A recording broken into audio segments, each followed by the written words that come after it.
Hey, good morning, everybody. This is AKA Heather Joy, and you just boarded the lifeboat. Let me pull up the comments here. Hang on just a second.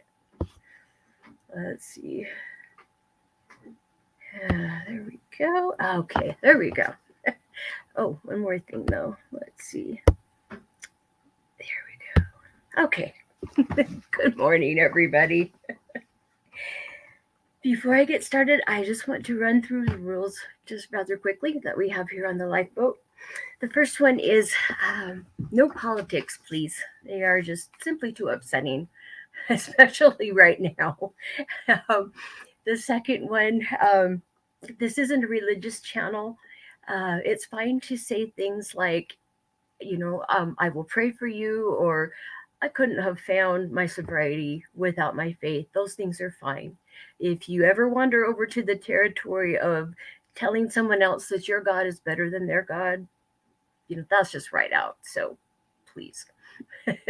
Number three is no cursing. Please refrain from swearing in the live chat on the comment section. And as Tommy always says, if you can't control your mouth, then you can't control your life. And the fourth one is absolutely no trolls. This is a, this is a place where we come to support one another, and there all of us struggle at times, and this is a place where we can come and let each other know what's going on and support each other. And so, if you're going to be mean, you're going to get banned. That's just all there is to it. And let's see. I was thinking, oh, yes, there it is. I have a couple of requests. First of all, that you like, please exit out of the live chat for a moment. Hit that thumbs up button for us. If you like what you see, please share it. And you know what? If you haven't subscribed, well, why not? This is the lifeboat. This is an awesome channel. Anyway, I apologize, guys, that I am a little bit late. I will explain. What I'm talking about today is something that is hits very close to home. Um, Fawning is something that I learned to do at a very young age, and it's only been in the last few years that I realized that I was even doing it. So as I was preparing for this, a memory came back that just bowled me over completely. And I just needed time to cry to work through it before he came on so that I can actually speak. So I am sorry to make you guys wait, but I had cried my makeup off and I couldn't quit crying. I just needed a little bit of time. So I am sorry to make you guys wait, but I'm here now and there we go. Anyway, I wanted to tell you a story before I jump in to this. but I'll explain. um, this would have been in 1985. I grew up in a very rural town, rural area, and I worked at a Pizza Hut. I was a waitress at a Pizza Hut when I was in high school. All the years I was in high school. I mean, I started working when I was 14. And anyway, during the summers, where I lived, we had so many tourists. Oh, what's going on? Let me pause a minute. I'm seeing all these ones on the chat. What's going on? You guys, I hope everybody's okay. I didn't. Oh, good grief. Okay. Anyway, I'm sorry. Okay, so this was a summer, and the town that I was working in, we had visitors traveling through in the summertime like crazy. This was before we had a freeway that went on the west side of where I live. And here in Utah, we have, Bryce Canyon, Capitol Reef, Zion's, Canyonlands. We've got, I mean, so many different places. And we would before the freeway was here, everybody that was going from those areas or to those areas had to travel through this town. So we had business like crazy. And so during the summer, I remember coming home like at 2 or 3 in the morning. That it would take that long to get all the dishes done and get all the cleanup done and everything. And because I never knew what time I was going to be home, I really didn't have a curfew. And I took advantage of that. And there were some nights where if I got off early, I didn't have to close up the restaurant, then I would go out with friends. And there were a bunch of guys that were cooks that were my age, that were the cooks at Pizza Hut. And I got to know them really well, and we just started to hang out after. And one night, um, one of my friends came to the town where I was working, and she was very beautiful, and all of the guys were very interested in her. And they wanted there's a couple of places around where I live that have these legends. I think every place does. Where you have ghost stories and legends and things that when you're a kid, you run around and you try to scare each other. It was just something we did. And my this friend, she was on I was on drill team in high school. Guys, what a waste of time, but there, I was anyway. And um my friend was on drill team with me, and she brought one of her friends that was on the drill team too. And they wanted we all met up. The guys wanted to get to know them, and so they wanted to take these girls out to these scary places. And they had already tried to scare me, and I don't scare all that easily when it comes to paranormal things like that. I've had too much experience with it to get really scared. And they had taken me out to this one place. And one of the guys had been out there. Well, he was supposed to be in this old house um, with a shotgun, and he was going to come running out when we got there and shoot in the air and just scare the crap out of me. And that one didn't work, and they were kind of mad. And they had taken me out. There's a cemetery. There's just a collection of small towns around this area in this county, and one of these towns has a very old cemetery in it. And in this particular cemetery, there is an area where a family is buried, and they have a white picket fence surrounding all of the gravestones. And you go out there, and usually people will go out there and hide, and they'll take you out there. And while you're but the thing is you go out there and you have to count the pickets, each picket of this fence. You walk around and you count them. You have to touch them and you count them. You walk around and you count them, and then you do it again. And the thing is that you never get the same number. Is That's the story. And while you're out there counting, somebody will come out and just scare the living daylights out of you. And they had taken me out there, and I never did. Every time I've ever done it, I've never gotten the same number. I believe it was 152 one time and 156 another time. Anyway, they had already tried to do all this to me and scare me, and it just didn't work. I don't know why, but they wanted to get to know my friends. My friends were very, very beautiful. They still are very beautiful women. And so when I found that they were coming, I told the guys. And there were a couple of us that got off work early. So one of the guys and we ran to his house, and we changed our clothes, and we dressed completely in black. I mean, I stuffed my hair up in a black um, cap, and I mean, we just had complete black on. And the guy found a really dark blanket, and we drove out there. And meanwhile, the other guys had my friends, and they were driving them around, and they took them out to the house where somebody was out there hiding, and he came running out and shooting in the air and scared them to death.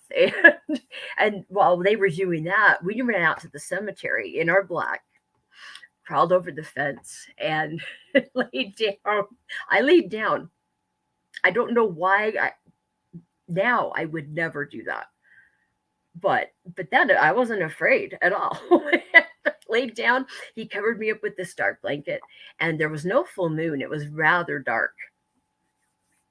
And he ran off to hide somewhere, and I laid there under this blanket. And pretty soon we could hear a car pull up, and you could hear people getting out, and I was listening, and you could hear the guys saying, "Oh, come on, get her out, pull her out, pull her out." One of my friends is just terrified. She didn't want to go out. And anyway, they finally get my two friends up to the pickets and to this fence, and the one girl, she starts counting right away, and she's touching them and walking around and counting them. And my other friend that is completely freaked out, she's she just started to count. I mean, she's terrified. She doesn't want to touch the fence.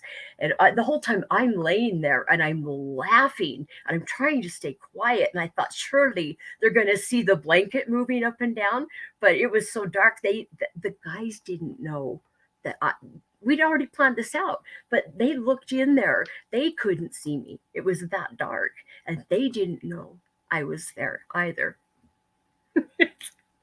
I'm laying there and I'm listening to everything going on, and I'm laughing, and I couldn't contain it anymore, and I just sat up, screamed, just gave this horrible deep scream as much as I could. Everybody took off running, and I jumped over the fence and I started chasing them, and the guys all made it to the car first, and they jumped in and they locked the doors. So I am chasing my girlfriends around the car, and my one friend that is terribly scared is screaming, "It's a witch, it's a witch." I mean, she's losing her mind, and I'm laughing, and I'm running around and chasing around the car, and she didn't know it was me. And so I finally stopped and I pulled my cap off, and I was trying to tell her, "Look, it's me. I'm sorry." I was trying to apologize because I had really scared her. And when I pulled my cap off and I started to speak, she honestly thought that I was a witch and that this witch was pretending to be me. She socked me in the face. And the other friend just ran off down the road. And I just dying laughing. It was mean, okay, but we're stupid kids. And to this day, my one friend, the one that was so scared, if all I have to say is counting pickets, and I've totally ruined our visit. As soon as you remind her of that, she gets so mad. So I can never mention it again.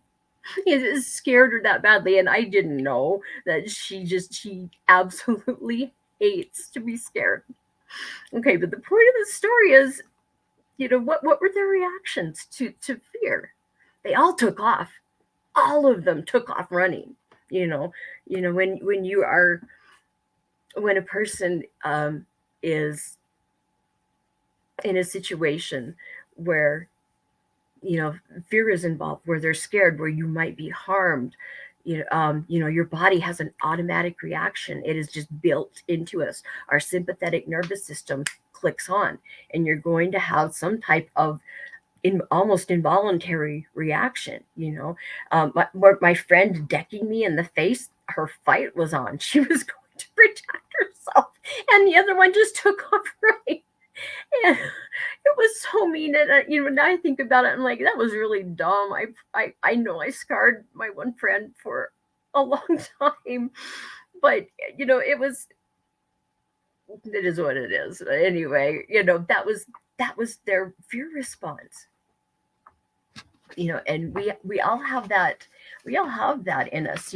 When we are in a dangerous situation, our sympathetic nervous system is going to prepare us one way or another to try and survive whatever the danger is. Now, usually everybody knows about fight or flight. If you're going to fight, your adrenal glands start releasing adrenaline, catecholamines, cortisol. It's preparing your body to either flee or to fight.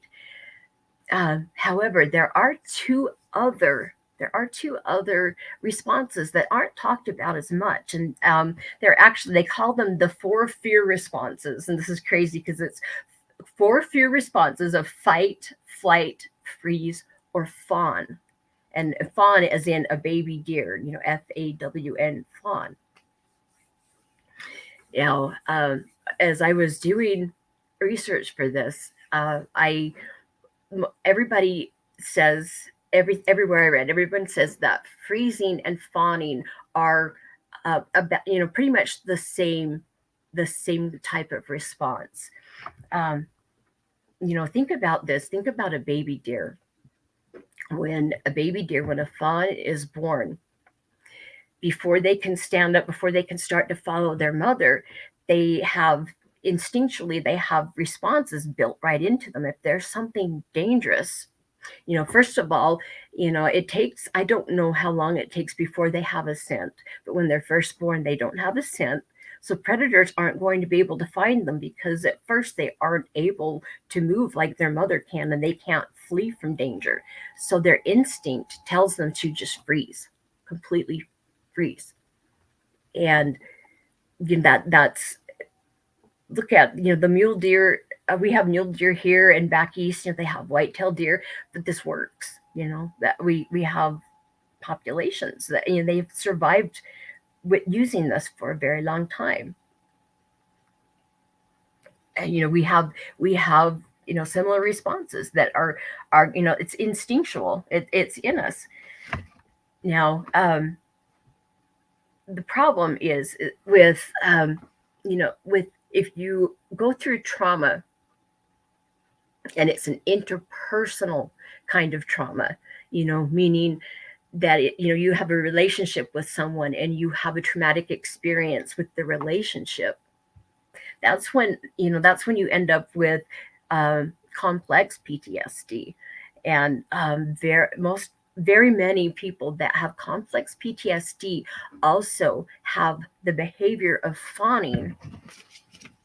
And I want to give you let's see, I want to give you a good definition of what fawning exactly is. Okay. Let's see, where did I write that down? Hang on, guys.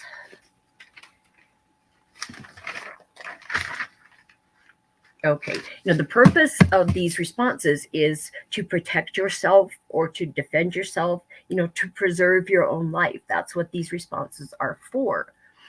Now, instead of sometimes when you have interpersonal trauma, trauma with a relationship, you can have this fawning response. Where did I had a really good definition I wanted to read, and I'm trying to see where I wrote it down in my notes. Let's see. I apologize, guys. Okay, the fawn response. Okay, the fawn response falls under the umbrella of, okay, yeah, the fawning response and the freezing response both fall under the fight and flight, because in this category of responses, because they are there to, you're doing them to protect yourself, to preserve your life. Now, first, let's see. Fawning is. Darn it! I really want. Did I write that down? Maybe I can just. Maybe I didn't write it down. I thought I did. Anyway, fawning is a learned response. Let me give you some examples so I can start to explain to you what this is. And I know that there are a lot of you out here that are going to identify with these. If you, let's see, if you are a people pleaser, that's a really good definition of a fawning response, when you go out of your way to be a people pleaser. Let's see, if you, here's some good examples right here. I hoped that by caring for them, they might care for me. Have you ever had that thought? Or I never show my true feelings or fear of retaliation. Or I was always walking on eggshells. That's how I described my entire childhood, was walking on eggshells. Not kidding either. Um, or how about I never knew when they were going to explode? I remember that very distinctly. And what you do is, okay, here's a good one right here. I had to shapeshift myself depending on their mood. Now, if you identify, I bet I know there are some of you that identify with this very clearly. Okay, you what you do at fawning, you will bend yourself forwards, backwards, sideways. You'll tie yourself in a knot if you have to, but you're going to do whatever to try to keep. And it's usually a narcissist. You're doing whatever you can to keep that person happy. It's a form of survival, of emotional survival and of mental survival. You become so afraid of them losing it and yelling at you or saying something horrible, or some people, it's physical violence that they are afraid of, and they're going to do whatever they can to prevent the narcissist from going off on them. And you would definitely ignore your own needs to take care of this person. um, you make sure that you are just absolutely cheerful. You don't let your true feelings show. You don't complain. You never complain. You even guard your tone. You have to be careful, just the way you say things. Even I remember all of these. And if you are criticized, you respond to that by, oh, thank you for that. Yes, I'll do better. You I know some of you guys are identifying with this one, that you never are able to say no. Now, if you engage in this type of response, and this is a learned response, this isn't something that you automatically do. It's something that you learn. You learn that if you do this kind of behavior, where you will, try to fix everything in the situation, or you'll do whatever you can to keep someone else happy and keep them from yelling at you, from, yeah, you know what I mean. uh, but you definitely bypass your own needs and your own feelings for the sake of attending to the needs of somebody else. And the problem, big problem is that, that for me, okay, let me back up a little bit. When my mother, okay, mental illness runs in my family, on both sides, unfortunately. And and so definitely on my mother's side, there was some generational emotional abuse that was passed down from generation to generation to generation. And I believe, I mean, just from the things that I have seen, I suspect that there was some kind of physical abuse going on as well. I never, I was spanked as a kid, but I was never abused. I was never beaten. But emotionally, I was beaten to a bloody pulp. My mother would, she had no way to regulate her own emotions and her own feelings. She did not know how to express them, because in her family growing up, she had to do the same thing. And I'm absolutely positive that it was her father that was responsible for this. There's so many things I have noticed through the years, and things that I have learned. And she would do whatever she had to do to keep him happy, so he wouldn't yell, so he wouldn't berate her. And I'll tell you, he had a talent for it. Once I became a teenager, he was very different with me. He was so kind and patient and loving when I was a young child, and he would teach me to play checkers and to play chess, and to he just do things with me. And once I was a teenager, it was very different, and I'm not sure why. but she never had the opportunity to express how she felt or do what she wanted. And I didn't even here this might let me explain something else. This helped really open my eyes. My mother, growing up, I knew that my grandfather loved music. He listened to music of all kinds, and he could appreciate talent, in any genre of music. And I knew that much. I knew he loved it. What I didn't know was that he could read music, he could play the accordion, and I don't know if any of you out there have ever played an accordion. Um, it's a very, very difficult instrument to master. It takes a very long time, and he was very good at it. I never knew. And my grandparents, I'm talking about my mother's father, the one that is that they were from Australia. I never knew. They spent so much time with us while I was growing up. I mean, they were here with us maybe half of the year, almost every year, it seemed like. I never knew that. And I also didn't know that he taught my mother to play the accordion. And she and her cousin, who played the guitar, they would travel all over New South Wales, Australia, performing in all these different outback towns. I never knew. I had no idea. I'm very, my brain is very wired for music. I'm a trained soprano.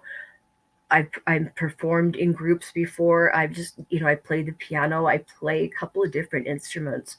It's in my head. It's in my blood. I never knew that. And when I just found this out just a few years ago about all of the musical talent that was on that side of the family. I had no idea. And that blows my mind. If you know how to play an accordion, to the point that you can perform for people, I don't understand. Why would you not bring your accordion here to the States with you and teach your kids and pass this down? And this would have been perfect because I used to sing in a Balkan folk music group, and our accompaniment much of the time when we didn't sing a cappella, we were accompanied with an accordion. And this would have made everything so much easier, so much better if I could have had one and played too. And when I first discovered this all out, it blew my mind. I think I was 50 when I discovered this. For 50 years, I never knew.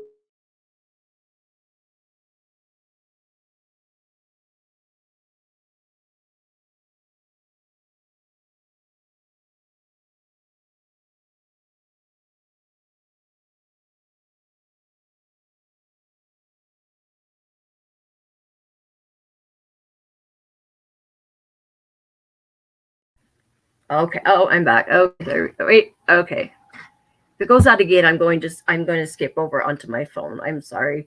This crappy internet out here. Anyway, I have come to the conclusion after everything that I have seen and learned. I've come to the conclusion that my mother had no choice in the matter, that she was forced to learn to play that, and she was forced to perform, and she didn't want to. Uh, that's the only thing that would explain why, because it had been passed down from generation to generation. The instruments and the knowledge and the talent. I mean, it was all passed down. But it stopped with my mother, and I believe, I wish that she was in a place where I could discuss these things with her, because I know it would do her so much good to get this out, because there was so much rage bottled up inside her, because there were so many things that went on, and I can't tell you the most extreme thing that happened to her, because she doesn't know that I even know about it. And it's something that is, yeah, I can't speak of it, but there were a lot of things like that went on, and that's the only thing that makes sense to me. And unfortunately, this pattern of emotional abuse was passed down from generation to generation to generation till it hit me. And I've stopped it. But I'll tell you what, it's messing me up. I'm 52 years old and I'm still a little girl in many ways.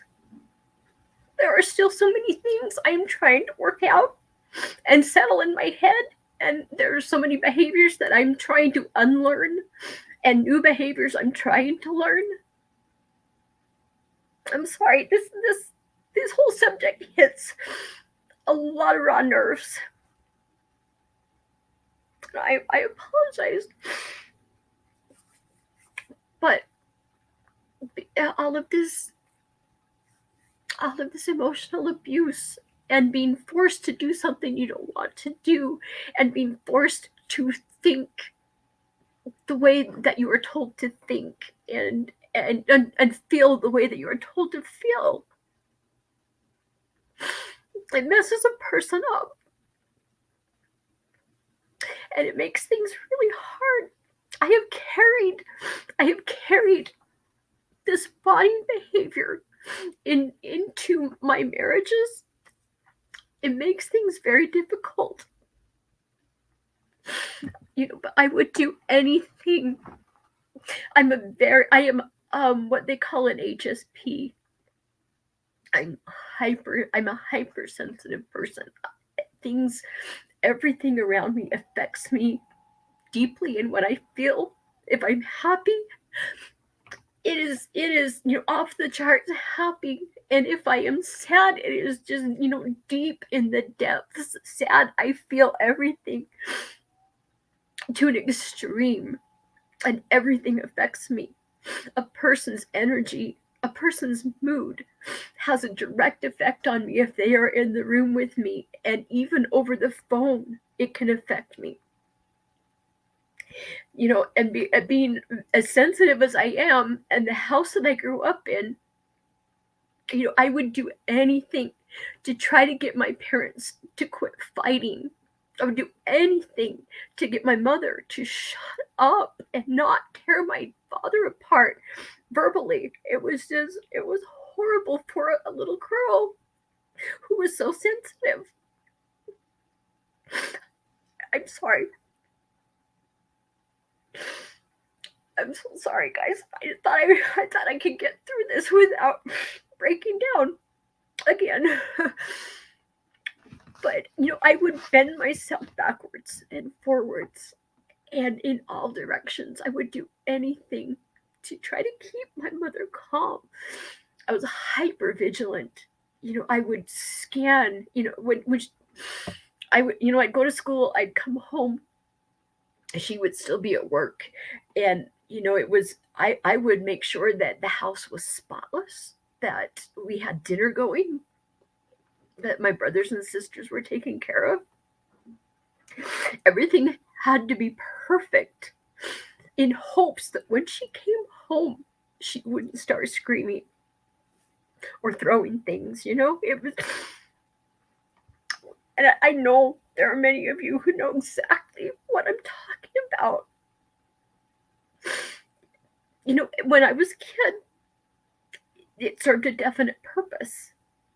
As an extremely sensitive kid, I had to try to keep my environment as free of negativity as I could because it just affected me so much. That's fawning, being hyper vigilant, making sure that everybody's happy. That's what it is. It isn't just being helpful, and it isn't just trying to be cheerful. You're looking out for other people, and you have to suppress your own basic needs. Everybody else has to be taken care of before you can. You sacrifice your physical and your emotional health to keep other people happy. And continuing this behavior into adulthood, that's a problem. You can't live a fulfilling life. You can't have a balanced life. You don't have any boundaries. And that's a huge one. You learn that it's not okay to have boundaries. And I think the thing that made me the most angry was when my mother, I was not allowed to complain. I wasn't allowed to be depressed or to be sad. I mean, I had to wear a mask all the time. I had to hide how I really felt because she couldn't deal with it. She didn't know how. She needed to heal. She needed help, and she could not control her emotions. It was, oh, not fun. The problem, big problem is, it serves a purpose as a child, but once you're an adult, this behavior in me is just as automatic as a fight, flight, or freeze. It is just as automatic now. It does not matter what room I walk into, no matter where I am. It's just an automatic thing. If my husband comes home from work and he's had an argument with someone, or he's a supervisor at a coal mine, and he has to deal with a lot of idiots at times, and sometimes he comes home in a very bad mood. I automatically, the moment he walks in, I'm sensing what is his mood, what is his tone, how is the energy feel that's coming from him. What does he need? What can I do to make things better? How can I make him happy? How can I fix this? That's how I am. And it's driving me crazy. It drove my first husband crazy. It drives my husband now crazy. But he understands why. I'm working on these things. It's just crazy to me though that I'm 52 and I am still trying to unlearn these things, still trying to deal with so much pain that was bottled up inside. When my father passed away, I was 17. I was the oldest. And I'll never forget at the funeral, as people, before the funeral, we had a viewing. We're all standing at the far end of my father's casket, and people, the drill. You stand in line. When it's your turn, you walk up. You pay your respects to the dead person, and then you go and you comfort and you speak with the family that remains. There were so many people. There were so many people that came through that line, and they looked at my mother, and they hugged her, and they tried to console her. But then when they got to me, they said, "You have to take care of your mother. Take care of your mother. Take care of your brothers and sisters." And I remember standing there being told this over and over and over again. And I kept thinking, wait a minute, I'm hurting. Who's going to take care of me? Made me so angry. But I listened. I listened to them. And I did my best until I left home. I did my best to take care of my mother. I already knew how. I was already quite good at it. It didn't work. It seemed like there was always something. I'm such a perfectionist because of this. And my mother's mood, if I couldn't make her happy, that was a direct reflection on me. That was my sense of self. If I failed at keeping her happy, then I was a failure. If she was luckily, in a better mood one day and she didn't lose it, then that reflected on me too, and then I was successful. It gave me a lot of black and white thinking, and it's either perfect or it's complete trash. But it had a very direct reflection on me. It became my source of myself. to the point where when I finally left home, as soon as I graduated from high school, I was gone. I didn't spend the summer. I went right to college. I had to get out. I had to get out of the house. The problem was I didn't realize what was, I just knew I was a mess, but I didn't even know what was wrong. I just knew I had to get away, but I did not know who I even was. I did not know what I even wanted. All of the goals that I had set weren't mine. They had been given to me. This is what you're going to do, and this is how you're going to do it, and this is how you're going to feel about it. This is how you're going to think about it. It really messes a person up.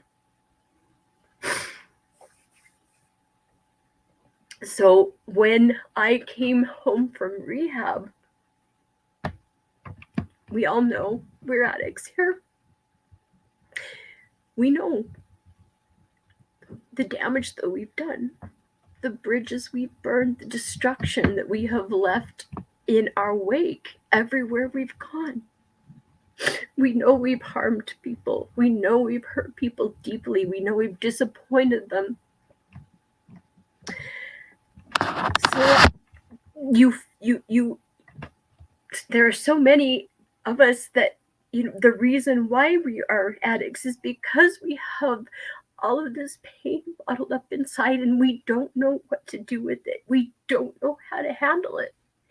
And rather than work on it and try to figure it out, it's so much easier just to numb yourself from the pain. And I did this for far too long. Far too long. So when I came home from rehab, I knew I had to redeem myself. I had to prove myself. I had to prove to my husband that I was still worth remaining married to. And so I was already really good at this. I just carried on the same behavior patterns that I always had of fawning. And I've always, I always felt like I was responsible for his feelings and his emotions, and I was responsible for him. It causes a lot of damage. I remember at work, when I was working in the hospital as a nurse, I was always the one that would go out of my way to do the things that, take the patients nobody else wanted, or do the chores that nobody else wanted to do, and people that are narcissists will glom right on to people who have behaviors like I have of this fawning, and they take advantage of it. And it's a very awful thing. You end up, and yet it's just an automatic thing that, oh, I'll do it. And and if you're asked to do something, you don't even think about it. You just readily say yes, of course, before, where you should have really thought about it and thought, okay, do I have the time? Do I even want to do this? You automatically just, you're the yes man, and you do it all. Doesn't matter what your needs are. You'll take care of yourself after everybody else is taken care of. You just continue the cycle over and over and over again. Then you aren't your authentic self, and you lose your own identity. I remember in rehab just not even knowing who I even was. And yeah, it's not easy. And I'm still, to this day, still in therapy, trying to work through so many of these things, because there were so many memories that are still coming out that I had just tapped all the way down, that I haven't thought about for so long. There was a bad one that came out last night, and I'm, like I was explaining, that's why I was late today. But I highly I didn't find any literature that could answer the questions that I had about this. Why do addicts do this? I highly suspect that addicts that have this behavior where, this fawning behavior where they will go above and beyond to try to make people happy, to try to redeem yourself. I just have a hunch that people that do that, as once they're recovering from their addictions, they've already learned to do this in childhood. That's what I suspect, but I don't know. I would love to hear from you guys what your experiences are, and was this something that you learned beforehand, or was this something that you adopted once you got sober and you were trying to redeem yourself? I'm very curious. I could not find anything, but I didn't have a whole lot of time to look as deeply. I'm going to keep looking. I found so many books that are written on this, and I found all kinds of things that I really want to look into. But there's four basic behaviors that go into fawning, and I want to go through these quickly. The first one, as I said, you don't have boundaries. No boundaries. You ignore your own needs to take care of someone else. That's definitely, a big behavior of fawning. The parent is supposed to take care of the child, not the other way around. I'll never forget on, what is that channel? The TLC channel, the Learning Channel, I think is what it used to be. And now I don't think you can learn a whole lot from it. But that show that they have on there, that 600-Pound Life, I don't know why it's a guilty pleasure for me once in a while. I like to watch that. I don't know why. I don't know why. But I'll never forget, there was one patient on that show. I don't even remember, maybe season 2 or 3, I can't remember. But this woman was immobile and bedbound because she was so heavy, and she had this little 6-year-old boy. And here he was doing the laundry, and I'll never forget, he had a basket of clothes on the floor, and he couldn't reach up, to take the clothes out of the basket and drop them into the washer. He wasn't tall enough, so he would have to take an item and then crawl up on there to drop it in. I mean, and then he'd crawl on top of the dryer, to get down into the washer to pull them out once they were washed, so he could throw them in the dryer. And it was so much work, and I thought, this is so wrong. This is a 6-year-old boy, and he should be allowed to go outside, jump on the trampoline, and play with his friends. But here he was taking care of his mother, who was bedbound and couldn't move because she had become so heavy. And my heart just bled for that little boy and for the life and the messed up head that he's going to have when he's older, and he's going to wonder, who am I? Because for so long, his only role was his caretaker of his mother. And that just breaks my heart when I see that, because I know what it's like. I'm sorry. But you have no boundaries. You care for others and you don't care for yourself, and that's something that you have to stop. You have to be. It takes a lot of, honestly, those of you who don't like to journal won't like to hear this, but it takes a lot of journaling and thinking and mindfulness, meditation. It takes being mindful so that you start to see your behavior and you start to catch yourself when you start to do things that aren't going to benefit you, that aren't going to, didn't come out right. I'm sorry. I think you understand what I mean. But the problem, with no boundaries is you're taking care of everybody else. You become burned out and you become overwhelmed. And I know with me too that always trying to help everybody, you get taken advantage of and you're not appreciated. I don't mind doing things for people and helping people when they appreciate it. But when it's expected, that really upsets me. And I become very resentful of the people that it just, I have, because they know I'll always do it. I get very resentful now. I don't like doing something for someone else and not being appreciated. And I really detest it when they start to expect it. I don't like that. I'm working on it. And with the second thing that you see a lot with fawning is you don't feel like you are seen, or you feel like you're not seen or heard by other people. You have to hide your true self because there was a time, where you had to hide your true self. You had to hide your feelings and your thoughts, because you were afraid of the judgment that you were going to receive or the retaliation that might come your way. And even the problem with this one is that you end up being very lonely.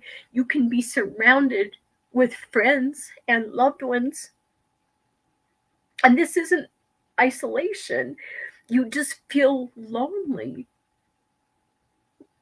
because you feel like you can't be yourself. You're so afraid of what they're going to think of you or what they're going to say, or in an extreme situation, how they're going to retaliate if you do. And you have to hide yourself. You wear a mask, and you feel very lonely. Even when you're surrounded by loved ones, you feel so lonely. And then, there's some very negative effects of loneliness: obesity, anxiety, depression, high blood pressure, very poor immune system. And I just find that aspect of flying just so discouraging. I'm so sorry, you guys. This might look really bad, but if you want to know the truth, me doing this, even though I'm a blubbering idiot, it is very healing for me. I need to express these thoughts and these feelings and these emotions. I need to get this out, and unfortunately, you guys have to see it. But I know there are some of you out there that know exactly what I'm talking about. I know there are. The third aspect of fawning that is seen a lot is, like I have said before, never being able to say no. It's an automatic thing with me, especially with the people in my church. And I'm just I'm always they I'm on I'm we have a what they call a compassionate service committee. So when there is someone in our church, is the church that I'm in, we are separated into wards, and then there are so many wards are in stakes, and then stakes are in areas. But anyway, the basic organization is a ward. And I'm on the compassionate service committee. So if there's anyone in our ward who, say somebody has a baby, then we arrange for meals to be brought in. If someone passes away, we provide a meal after the funeral for the family, and that's usually, very often it's hundreds and hundreds of people that. But that, they always know that they can call me and I will do it no matter what else I have going on. I'll stay up till 2 or 3 in the morning cooking a meal for somebody to take the following day if I have to. But people know I don't say no, and they're very often I end up getting sick because I run myself down. God, and then when they ask you to do something and you say no and they get upset, that's, oh boy, it's a problem. Um, but people that you'll just jump. It's just an automatic reaction. You just jump on an opportunity to help somebody, and that's that is fine. That is fine if it's not going to hurt you. I love helping people. It helps me so much. But there are so many times I go and I go and I go and I go until I can't go anymore. I'm working on it though, guys. I am working on it. Um, and you might appear positive on the surface, but inside it's a completely different story. And I know you guys know exactly what I'm talking about. The fourth one, you feel responsible for other people's emotions. That's a very common part of fawning. You really do see the emotions and the actions of others as a direct reflection of you. And a good example is you recommend maybe a new restaurant opens up in your town, and you go there and you enjoy it, and so you recommend it. This happened to me. There's this lovely little French bistro on Main Street where I live that opened up, and they have the most incredible pastries of all kinds, crepes and cream puffs, and I mean, there's so many different French things that I don't even know how to pronounce, but so many things like that. It's a lovely place, and I go there every chance I can. But I recommended it to a friend, and we wanted to go out to lunch together so we could just spend some time and talk. And I recommended this place, and so we went there. My friend didn't like it at all. I felt responsible, and I was so hurt, and I was so disappointed, and I felt like I'd absolutely failed her. And if you step back and you look at it, you're like, what was I thinking? That doesn't make sense. Why should I be disappointed just because she didn't like the food? But it's so common with this type of behavior. And again, this is I'm trying to think of another example. But any time where you're in a situation like that, you feel responsible for everybody around you. You are responsible for their happiness. I just, it's an automatic thing with me, and I'm getting better at catching myself and stopping. But again, this can be a very dangerous trait because people will take advantage of you. Good people, good, kind hearted people, they don't, but narcissists do. Oh, and I forgot, there is a fifth one here. I said there were only four, but there's a fifth one. Oh, good grief. There are six. Okay, there's two more. Boy, I can't even count today, you guys. The fifth one is you don't voice your values. You struggle to speak up about the things that matter to you. Now, this can range in severity.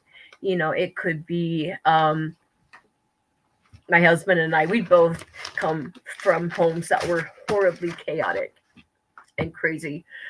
And he learned to do this somewhat as well. But when we want to go out to dinner, oh my word, two people that grew up like that, neither of them feel confident enough to say, okay, I want to go here. And so it's a back and forth thing of, where do you want to go? I don't know. Where do you want to go? And it's just back and forth. I mean, it can be something simple like that, but it could be something very different. Like there was a time when I lived in northern Utah, and my next door neighbor, she and I would go to Utah Jazz games all the time, which was really fun. It was a lot of fun. However, she was an alcoholic, and she would drink the entire way down and the entire way back. She usually had a can of Budweiser or a bottle of Zima, but she kept a cooler in the back. She had a Mustang, and we'd get in her Mustang and we'd go down there, and she'd be drinking the whole way down, and she'd drink the whole game, and she'd drink all the way back. And I just kept thinking, what am I doing? I'm in a car with a woman who's drinking, what could happen? But I was so terrified. I was so terrified of saying anything. And it was just the whole thing. The game was a lot of fun, but the rides were just so unnerving. That's a you're overly agreeable, and it's not a good thing. The last one, and I promise this is the last one. You don't have clear boundaries, and that really, you do whatever you can to avoid conflict. That's not a good thing. That's not a good thing. I used to put up with all kinds of behavior from people, and I wouldn't say anything, but I am learning. And I'm learning now, when something happens and I don't like it, I am going to say something, even though it is difficult and I feel so horrible. I'm learning that I have to do this, and I've got to stick up for myself, and I've got to make boundaries, and I've got to insist that I be treated with just as much respect as I give to other people. It's not easy, but you can unlearn this, and you can learn better coping mechanisms, better ways of dealing with it. Um, okay, it's really important that if you have chronic PTSD, chronic complex PTSD, you've had this interpersonal kind of trauma, and you have this fawning behavior. This is something that is so difficult to unlearn. It is really important that you get professional help. It really is. You need to have a, someone who specializes in trauma, so that they can help you identify your behavior and help you to see it, and they can help you deal with all the emotions, all of the memories that are going to come up and come out. It's so important that you get help. And so I plead with everybody here that has this type of behavior, and they've carried it into their adult lives. The problems that it creates. How hard this can be. I plead with you to find a counselor or a therapist. It's a bad time. Counselors, counseling centers, counselors, therapists, psychologists, psychiatrists, they're all overloaded, because so many people need this help. I know it's not easy. I know it's definitely a challenge financially, especially if you don't have insurance. But I plead with you to get some help and some direction. And if it's just absolutely not an option, you need to get online, and you need to start searching. You need to start looking for resources online that might be able to help you. There are so many different psychologists that are on YouTube that specialize in this very thing, and they do offer some things that help. And John, I'm sorry that you don't trust therapists like that. I'm very sorry. It is important that you get help, because if you don't unlearn these behaviors and learn better ways of behaving, I'm afraid that you'll end up right back in your addiction. I everything I talked about today, that was behind my addiction. That's why I wanted to medicate myself, and I know it's expensive, Scooby. I know it is. I know in the town where I am, there is a counseling center and they have a sliding scale. And there was a time that I think I paid $5 every time that I saw my counselor there. You have to look, but please, if nothing else, please get online and start looking for resources. I've found a lot of things and some really good, some good websites, some good people to listen to, and I'm going to make a list and I will put that up on the community page. But it is possible to unlearn these things. It's possible to be whole again. And I'll tell you what, it's worth it. I'm not there yet, but I'm on my way, and life is so much better. Getting through these memories and these emotions, and processing them, and life gets better, guys. It really does. It does take work. And I am so sorry for every one of you who has been through similar things. I know how hard it is. I know how much it hurts. I know the mess that it makes up here at times. But you can be whole again. You can be complete again. It is possible. I see a light at the end of the tunnel for me, and I just keep moving forward. It's a slow movement, but I keep moving. Anyway, you guys, I'm sorry, I apologize. I know I'm a blubbering woman sometimes.